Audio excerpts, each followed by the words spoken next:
ថ្ងៃសុក្រ 8 កើត ខែពិសាខ ឆ្នាំមមី អដ្ឋស័ក ពុទ្ធសករាជ 2569 ត្រូវនឹងថ្ងៃទី 24 ខែមេសា ឆ្នាំ 2026 បន្ទាប់ពីចប់ការងារ នាងខ្ញុំនិងក្រុមគ្រួសារបានឆ្លៀតពេលមកចូលរួមពិធីបុណ្យបច្ច័យ4និងចម្រើនបជនរបស់កុងហេងហុងហើយនិងលោកយាយតាំងស៊ីវលុនព្រមជាមួយនឹងលោកយាយតាំងស៊ីគីហៅអ៊ុចចាហើយកម្មវិធីបុណ្យហ្នឹងគឺធ្វើការឧទ្ទិសកុសលជូនដល់បុព្វការីជននិងញាតិកាទាំង7សន្តានដែលបានចែកឋានទៅកាន់លោកខាងមុខផងដែរចាហើយក្នុងកម្មវិធីបុណ្យនោះគឺមានកម្មវិធីជាច្រើននៅល្ងាចថ្ងៃទី24ហ្នឹងចាក្នុងកម្មវិធីបុណ្យហ្នឹងពេលល្ងាចគឺមានចាការសម្ដែងជូនក្រុមសិល្បៈបុរាណចាប៉ីដងវែងចាដើម្បីស្ដាប់កំសាន្តពេលពិសាភោជនាហារហើយពេលរាត្រីហ្នឹងគឺមានចាក្រុមសិល្បៈល្ខោនបស័កវងភីសកុន្ធីចាឲ្យសម្ដែងទល់ភ្លឺដូច្នេះនាងខ្ញុំក៏នាំកូនចាមកមើលល្ខោនបស័កវងភីសកុន្ធី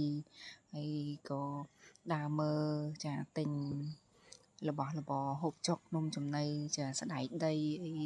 កំសាន្តពេលដែលយើងអង្គុយមើលល្ខោនណាហើយនិយាយស្មោះត្រង់ទៅយើងទឹកដីយើងភូមិប៉ីគុំថ្នោតស្រុកផ្ទីខេត្តតាកែវអត់មានឆ្ងាយទេអញ្ចឹងគ្រាន់តែថាយើងចម្លែកបន្តិចដោយសារតែពួកខ្ញុំមកហ្នឹងដើររៀងនេះកាន់ដៃកាន់ជើងគ្នាអញ្ចឹងណាអញ្ចឹងទៅយើងចេះឃើញគេមើលមុខមកភ្លឺចាព្រោះដោយសារកំឡប់ទៅអញ្ចឹងមកតាំងពីដើមមកថាដើរហ្នឹងបើមិនបានគៀកដៃបានគៀកជើងបានអៀកកហ្នឹងដូចដើរចេះរកពុកជើងដួលមួយដុំថ្មចាអញ្ចឹងក៏បានមើលកូនគេជីកពងជីកអីយ៉ាងសប្បាយរីករាយអញ្ចឹងក្តីសុខរបស់គាត់ណាអញ្ចឹងគាត់ចង់ជីកអីជីទៅអាឱកាសរបស់គាត់ណាហើយប៉ាក៏មកទិញទឹកចាទិញទឹកហើយទិញស្ដែកដីឲ្យកូនញ៉ាំហើយនេះដល់វគ្គមើលល្ខោននេះបងប្អូនអើយចង់និយាយថាមនុស្សច្រើនមែនតើហើយមានទេតើដើររកផ្លូវចូលរកផ្លូវចេញអត់ឃើញ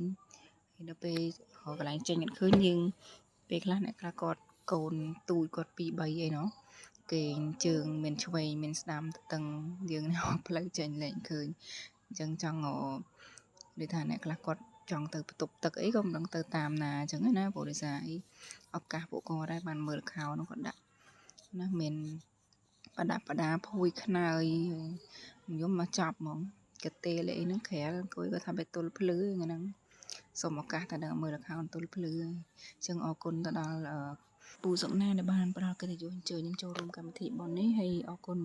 ពូជាតិក៏ដូចជាពូហាក់កូនចៅយីលុននិងកងហុងទាំងអស់ដែលបានរៀបចំកម្មវិធីបុណ្យនេះឡើងហើយ